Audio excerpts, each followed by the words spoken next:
மையலி கரையோரம். ஸோ நம்மளுக்கெல்லாம் வந்து நம்மளுடைய இந்தியா வந்து பலதரப்பட்ட மக்கள் வந்து புழங்குற ஒரு இடம் இல்லையா. நம்மளுக்கு வெவ்வேறு மொழிகள் இருக்குது, நிறைய சமயங்கள் இருக்குது, லைக் நிறைய ஜாதிகள் இருக்குது. அந்த மாதிரி பலதரப்பட்ட மக்கள் வாழ்கிற ஒரு நாடு தான் வந்து இந்தியா. ஸோ இப்போ இந்த இந்தியாவை வந்து பிரிட்டிஷ் வந்து ஆண்ட காலத்தில் பார்த்திங்கன்னா வந்து இந்தியா முழுக்க வந்து ஆங்கிலேயர்களும் இந்தியர்களும் அங்கங்கே வந்து நிறைய வந்து பல விதமான ஸ்டோரி, அவங்களுக்கு இடையிலான உறவுகள் இதெல்லாம் வந்து நிறையா பூத்து மலர்ந்து நிறைய இடத்துல கசப்பான சம்பவங்கள் நிறையா நடந்து, நிறைய கொடுமைகள் நடந்து, இந்த மாதிரி நிறைய சம்பவங்களால் வந்து இந்தியா முழுக்க வந்து நிறைய கதைகள் வந்து இருந்திருக்கும் ஆக்சுவலாக. ஆனால் இதிலே வந்து பிரிட்டிஷர்ஸ் மட்டும் தான் நம்மளை ஆண்டாங்களா அப்படின்னா வந்து பார்த்திங்கன்னா ஃப்ரெஞ்சு வந்து ஆண்டாங்க, நம்மளை டச் வந்து ஆண்டாங்க.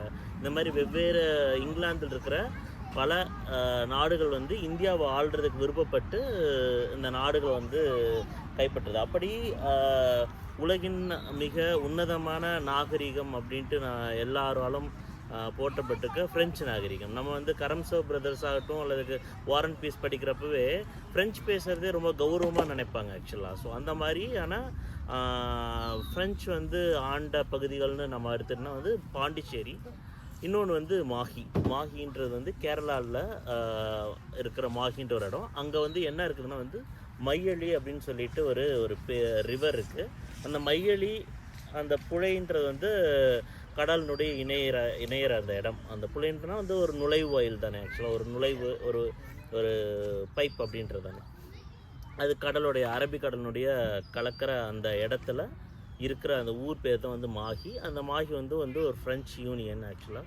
அந்த இடத்துல வந்து நிறைய ஃப்ரெஞ்சு மக்கள் வந்து வாழ்கிறாங்க. இந்த கதை வந்து ஆரம்பிக்கும் பொழுதே வந்து கதையில் இருக்க அந்த தெருக்களின் பெயர்கள்லாம் வந்து பார்த்திங்கன்னா வந்து ஃப்ரெஞ்சு மொழியில் இருக்கும் ஆக்சுவலி. அந்த ஃப்ரெஞ்சு மொழியில் இருக்கிற தெருக்களின் பேர் வந்து அங்கே இருக்கிற அந்த மலையாள மக்களுக்கு வந்து ரொம்ப வந்து இயல்பாக வந்து அவங்க வந்து அந்த பேரை சொல்லுவாங்க. அங்கே ஃப்ரெஞ்சு மொழி தான் கற்றுக் கொடுக்கப்படுது. ஃப்ரெஞ்சு வந்து அங்கே இருக்கிற பரீட்சைகள்லாம் அங்கே இருக்குது. அதாவது ஃப்ரான்ஸில் வந்து என்ன பரீட்சைகள்லாம் இருக்குதோ அதே பரீட்சைகள் வந்து அங்கேயே ஸ்கூலில் வந்து போதிக்கப்படுது. அங்கே இருக்கிற டீச்சர்ஸ்லாம் வந்து ஃப்ரெஞ்சு தான் கற்றுக் கொடுக்குறாங்க, எல்லாம் பண்ணுறாங்க. இதுக்கிடையில் வந்து அந்த ஊரில் வந்து நிறைய துரைமார்கள் இருக்கிறாங்க. அந்த துரைமார்களுக்கும் அந்த ஊரில் இருக்கக்கூடிய மக்களுக்கும் வந்து நிறைய இணக்கம் நிறைய வந்து உறவு இருக்குது ஆக்சுவலாக. நட்பான உறவுகள் நிறையா இருக்குது. அதே மாதிரி வந்து விரும்புகிறாங்க. ஒரு ஃப்ரெஞ்சு ஆள் வந்து இங்கே இருக்கிற ஒரு மலையாள பெண்ணை வந்து விரும்பி அந்த காதலும் இருக்குது. அந்த மாதிரி பலதரப்பட்ட கதைகள்லாம் வந்து சொல்கிறாங்க. இந்த கதைகளை வந்து நம்ம கேட்கும் பொழுது நம்ம என்ன சொல்கிறோன்னா, இந்த அல்டிமேட்டாக இந்த கதை எங்கே போய் முடியுது அப்படின்னா வந்து அந்த மையலி கிராமம் வந்து சுதந்திரம் அடையிறதுல தான் போய் முடியுது ஆக்சுவலாக. அவங்களுக்கு இது இறுதியில் வந்து சுதந்திரம் அடையுது. அதாவது அந்த டெம்ப்ளேட்னு பார்த்திங்கன்னா வந்து அங்கே இருக்கிற மக்கள் வந்து திடீர்னு வந்து விழிப்புணர்வு பெறுறாங்க, லைக் போய் படிக்கிறாங்க, கம்யூனிசம் உள்ளார வருது, அவங்களுக்குள்ளார புரட்சி வெடித்து சுதந்திரம் அடைகிறாங்க. இதுதான் வந்து கதை ஆக்சுவலாக. ஆனால் இந்த கதையை மட்டுமா முகுந்தன் அப்படின்ற எழுத்தாளர் சொல்லிட்டு போகிறாரா அப்படின்னா இல்லை. இந்த கதைகளினோட அங்கே வாழ்ந்த மக்களை வந்து நிறையா சொல்கிறார். இப்போ வந்து ஒரு எழுத்தாளர் வந்து அந்த இடத்துல வாழ்ந்துருக்காரா, அதாவது அந்த காலகட்டத்தில் வாழ்ந்துருக்காருன்னா அந்த காலகட்டத்தில் வாழலாரு. ஆனால் அவர் எப்படி வந்து இப்போ ஒரு எழுத்தாளர் போயிட்டு அந்த பீரியாடிக்காக போய் எழுதணும் அப்படின்னா வந்து நிறைய ஆர்கைவ்ஸ் இருக்குது, நிறைய இடங்களில் போய்ட்டு ரிசர்ச் பண்ணலாம், தேடலாம், எல்லாம் இன்டர்நெட்டில் வந்து நிறைய வசதிகள் இருக்குது. ஆனால் இவர் எழுதின காலகட்டம் வந்து 60கள் எழுதியிருக்காரு. 60கள் எழுதும் பொழுது அவருக்கு வந்து இந்த மாதிரியான எந்த விதமான ஆர்கைவ்ஸோ அல்லது வந்து லைப்ரரியில் போய்ட்டு ஆக்சஸோ அதெல்லாம் இல்லை. ஆனால் அவருக்கு கிடைச்சதெல்லாம் பார்த்திங்கன்னா வந்து கதைகள் ஆக்சுவலாக, நிறைய கதைகள். அதாவது அங்கே இருக்கிற அந்த மையலி கிராமத்தில் இருக்கிற பெரியவங்கள்லாம் வந்து சொன்ன கதைகள், அவங்க எப்படி இருப்பாங்க அதெல்லாம் இது பண்ணிவிட்டு நம்ம முன்னாடி வந்து அந்த மையலி கிராமம் கிட்டத்தட்ட வந்து 1900களில் 1900ல் எப்படி இருந்தது, ஒரு 100 வருஷத்துக்கு முன்னாடி எப்படி இருந்திருக்குன்னு சொல்லிட்டு அவர் வந்து நமக்கு உருவாக்கியிருப்பார் ஆக்சுவலாக.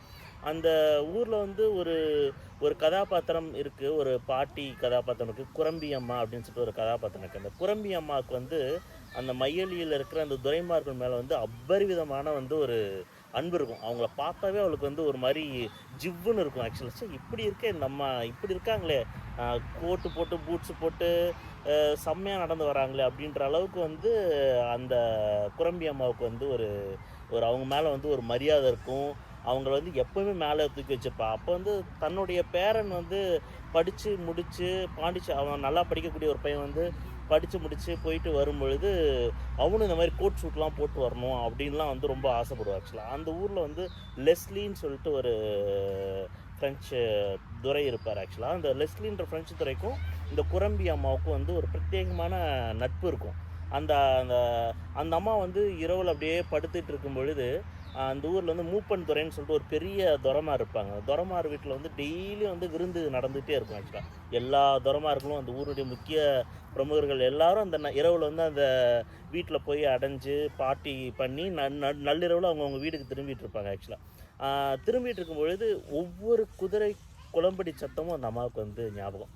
இப்போ வந்து இந்த துறை போகிறாரு, இப்போ வந்து இந்த துறை போகிறாரு அப்படின்னு சொல்லிட்டு அந்த அளவுக்கு வந்து ரொம்ப கிரேஸ்ஃபுல்லாக வந்து அந்த குரம்பி அம்மா வந்து அந்த துரைமார்கள் மேலே ரொம்ப அபரிதமான ஒரு அன்பு வச்சிருக்கோம். அதில் வந்து லெஸ்லி துரை அவங்களுடைய மனைவி இவங்களாம் வந்து ரொம்ப நெருக்கமாக வந்து இது பண்ணிருப்பாங்க. ஸோ அப்போ வந்து நம்ம அந்த லெஸ்லி துரைன்ற பார்க்கும்பொழுது லெஸ்லி துரை வந்து ஒரு ஃப்ரெஞ்ச் ஆள் தான். ஆனால் வந்து அவன் வந்து மயிலி வந்து தன்னுடைய சொந்த ஊராக அவன் பிறந்ததுலேருந்து சொந்த ஊராகவே வந்து நினச்சி வாழ்ந்துட்டுருப்பான். அப்போ இந்த இடத்துல வந்து என்ன ஒரு ஒரு வகையில் என்ன ஆகும் அப்படின்னா வந்து சின்ன பசங்க இந்த கதையினுடைய முக்கியமான கதாநாயகன் தாசன் அப்படின்ற குரம்பி அம்மனுடைய பேரன் தான் முக்கியமான கதாபாத்திரம். அவன் தாசன். அவன் இயல்புலேயே வந்து ரொம்ப அறிவான ஒரு பையன். படிப்பின் மீது ரொம்ப ஆர்வம் கொண்டு பாண்டிச்சேரி போய் படிச்சுட்டு வந்துட்டு அவனுக்கு வந்து அரசாங்கம் வந்து நீ ஃப்ரான்ஸ் படி வந்து பெரிய ஆளாவா அப்படின்னு டாக்டர்லாம் படி அப்படின்லாம் வந்து அவனுக்கு ஸ்காலர்ஷிப்லாம் கொடுத்தாலும் அவன் அதெல்லாம் உதிரி தள்ளிட்டு அந்த போராட்டத்தில் ஈடுபட்டு விடுதலை நோக்கி போவாங்க. ஆக்சுவலாக ஸோ அப்போ அந்த தாசன்ற அந்த கதாபாத்திரம்லாம் வந்து அப்படிலாம் இருந்தாலும் இந்த தாசன் வந்து என்ன யோசிக்கும் அப்படின்னா வந்து இவங்க வந்து வெள்ளைக்காரங்க, இவங்க இந்த ஊரில் இருக்கக்கூடாது, இந்த ஊர் விட்டு போயிடணும் அப்படின்றது இருக்கும். நம்ம எல்லாரும் அப்படி தான் இருப்போம். இவன் வெள்ளைக்காரன் நம்ம நாட்டை வந்து ஆடிட்டு இருக்கான் அப்படின்னு சொல்லிட்டு போவோம். அப்போ இவங்கெல்லாம் ஊர் விட்டு போகணுன்றதை வந்து குரம்பியமானாலும் ஏற்றுக்க முடியாது. ஏன் அவன் ஊர் விட்டு போகணும்? வெள்ளைக்காரன் என்ன உன்னி நாயர் வந்து சாராய கடை வச்சு உன்னி நாயர்னு ஒரு கேரக்டர் வந்து சாராய கடை வச்சு நடத்திட்டு இருக்கோம். ஆக்சுவலாக அந்த இந்த பசங்களாம் வந்து ஊர் விட்டு கிளம்பி போயிடணும்னு சொன்னோன்னே ஊர் விட்டு கிளம்பி போயிடுமா? ஊர் விட்டு கிளம்பி எங்கே போவாங்க அவங்க? அவங்க ஊருக்கு போவாங்கன்னா அவங்க ஊருக்குலாம் எதுக்கு போகணும் நம்ம? ஏன்னா அவங்க வந்து சாப்பிடுவார், நான் சாகிற வரைக்கும் அவங்க எந்த ஊர் விட்டு போகக்கூடாது. நான் பிறந்தப்ப அவங்களும் இந்த ஊரில் இருந்தாங்க, நான் சாகிற வரைக்கும் அவங்க இந்த ஊரில் இருக்கணும் ஆக்சுவலாக அப்படின்னு சொல்லிட்டு இருக்கும். ஸோ இந்த மாதிரியான மாந்தர்கள், கதை மாந்தர்கள், அதாவது மனிதர்கள் வந்து அங்கே வாழ்ந்துருக்காங்க. ஆக்சுவலாக இன்னும் அந்த புரட்சி வெடித்து பயங்கரமாக கிளந்தெழுத்து அந்த அந்த கட்டடத்தெல்லாம் முற்றுகையிடுறாங்க.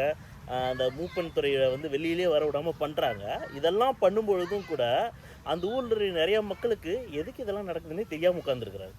அதாவது சுதந்திரம் அப்படின்றது வந்து ஏன் என்ன அப்படின்னா என்னன்றே தெரியாமல் எதுக்கு அவங்க இந்த ஊர் விட்டு போகணும் அப்படின்ற ஒரு சூழ்நிலையில் உட்காந்துருக்காங்க. ஆக்சுவலாக அப்போ அந்த ஊரினுடைய மக்களுடைய வாழ்வினோட வந்து அந்த ஃப்ரெஞ்சு கலாச்சாரம் வந்து கலந்துருது.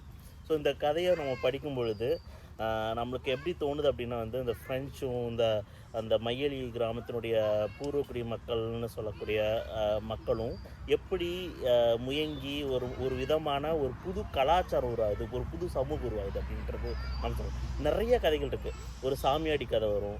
அந்த சாமியாடி வந்து என்னுடைய பையன் வந்து பார்த்திங்கன்னா திடீர்னு வந்து கம்யூனிசம் ஏற்பட்டு நான் சாமி ஆட மாட்டேன்னு சொல்லிடுவான். ஆக்சுவலாக சாமி ஆட மாட்டேன்னு சொல்லிட்டு அவன் ஏட்டிக்கு போட்டியாக வந்து சாமியாடி அவங்க சாமி ஆடுறதுனா என்ன வந்து வேஷம் கட்டுவாங்க, சாமி வேஷம் கட்டுவாங்க. அந்த தையம் கட்டுவாங்க இல்லையா, அது ஒரு 20 அடி 30 அடி இது வந்து தலையில் வைப்பாங்க. அவன் தலையில் வச்சு கழுத்து திரும்பி இறந்து போயிடுவான். ஆக்சுவலாக அது வந்து ஒரு சாபக்கேடாக மாறிடும். ஆக்சுவலாக ஸோ அந்த மாதிரி நிறைய பலதரப்பட்ட கதைகள் வந்து நம்மளுக்கு வந்து சொல்லிகிட்டே போகிறாரு. அந்த சொல்லிகிட்டே போகிறது வந்து எப்படி யோசிக்குது அப்படின்னா வந்து அந்த நம்ம பாண்டிச்சேரி போகிறோம், அப்புறமேட்டு மையலி போகிறோம் அப்படின்னா அங்கே இருக்கிற மக்களை வந்து நம்மளுக்கு அறிமுகப்படுத்திருக்கு இல்லையா. இது வந்து ஒரு சரித்திர கதை அப்படின்னா சரித்திர கதை கிடையாது. இது வந்து அந்த ஊரினுடைய கதை, ஆனால் அது சரித்திரம் கிடையாது. ஆக்சுவலாக அந்த ஊரினுடைய கதையை ஒரு சரித்திரம் சொல்லும் பொழுது நம்ம மனசில் வந்து அது பதியாது. ஆக்சுவலாக லைக் பார்த்தீங்கன்னா சம்பவங்களாக பதியும். ஆக்சுவலாக ஆனால் வந்து இந்த அங்கே ஊரில் வாழ்ந்துருக்க மக்களினோட அந்த அதை வந்து சொல்லும் பொழுது இது நம்ம மனசில் வந்து ஒரு உணர்வாக பதியுது ஆக்சுவலாக. ஏன்னா நமக்கு குரம்பி அம்மாவும் புரியுது, அதே வகையில் வந்து லெஸ்லி துரையும் புரியுது ஆக்சுவலாக. சரியா? ஸோ அதில் வந்து நிறைய அவமானப்பட்ட மனிதர்கள், அதாவது ஃப்ரெஞ்சு சைட்லேயும் நிறைய அவமானப்பட்ட மனிதர்கள் இருக்காங்க, இந்த சைட்லேயும் நிறைய அவமானப்பட்ட மனிதர்கள் இருக்காங்க. பலதரப்பட்ட கேரக்டர்கள் வந்து நம்ம மனசுக்குள்ளார வந்து வேறு விதமான சிந்தனைகள். அப்போ நம்ம வந்து இந்த சமூகத்தை நம்ம பார்க்கும் பொழுது, இந்த சமூகத்தில் இருக்கிறவுடைய மக்கள் வந்து பார்த்திங்கன்னா யாரால் உருவாக்கப்படுறாங்கன்னா சுற்றி இருக்கிற சூழ்நிலைகளால் தான் உருவாக்கப்படுறாங்க ஆக்சுவலாக. லைக் நான் இப்படி ரியாக்ட் பண்ணுறேன், நான் இப்படி வந்து இந்த இடத்துல உட்காந்து நான் இங்கே பேசுகிறேன் அப்படின்னா வந்து இதுக்கு வந்து நான் என்னுடைய பிறப்பு எனக்குன்ட்டு பிறந்து யாரோ ஒரு கிவன் அப்படின்லாம் இல்லை ஆக்சுவலாக. இந்த இடத்துல இந்த சூழலில் என்னை சுற்றி இருக்க மனிதர்களால் தான் நான் இப்படி இருக்கிறேன் அப்படின்ற மாதிரி. அந்த மாதிரி அந்த ஊரினுடைய மக்கள் அவங்களுடைய தன்மைகள்லாம் வந்து அந்த சமூகத்தினாலே இருக்கும். இதில் வந்து ஒரு ஒரு இது கொடுக்குறாங்க, ஒரு கிளிம்ஸ் கொடுப்பாங்க. அப்படின்னா வந்து இந்த ஊரில் பிறக்கக்கூடிய பிள்ளைகள்லாம் எப்படி பிறக்கிறாங்க அப்படின்றது வந்து அங்கே இருக்க பாட்டிமாரெலாம் வந்து ஸ்டாண்டர்டாக கதை சொல்லுவாங்க. இங்கேருந்து தொலைவில் பார்க்கும்போது வெள்ளியங்காவில் வந்து தும்பிகள்லாம் பறந்துட்டுருக்கும். அந்த தும்பிகளில் ஒன்று தான் வந்து நம்மளுக்கு பிறக்குது, மறுபடியும் இறந்த உடனே தும்பிகளாக போய் பறக்கிறாங்க அப்படின்னு சொல்லிட்டு ஒரு ஒரு ஒரு ஒரு இது கூட ஒரு சித்திரை நம்ம கொடுப்பாங்க ஆக்சுவலாக. அது வந்து கதையில் வந்து நிறைய இடங்களில் வந்துக்கிட்டே இருக்கும் ஆக்சுவலாக. இந்த கதையை எழுதின எம் முகுந்தன் அவர் வந்து இந்த கதையை வந்து அந்த ஊர் மக்கள் எப்படி யோசிக்கிறாங்கன்னா வந்து இந்த மயிலி மாகிக்கு செய்யப்பட்ட ஒரு அஞ்சலி அப்படின்னு நினைக்கிறாங்க. அதை வந்து சிறப்பிக்கும் பொருட்டு அவர் என்ன பண்ணுறாங்க, இந்த கதையினுடைய ஒரு 30 சிறப்பான தருணங்கள் எடுத்து சிலைகளாக செஞ்சு மாகி முழுக்க வச்சுருக்காங்க ஆக்சுவலாக. ஸோ ரொம்ப புகழ்பெற்ற ஒரு கதை, முக்கியமான ஒரு கதை. அவ்வளோதாங்க.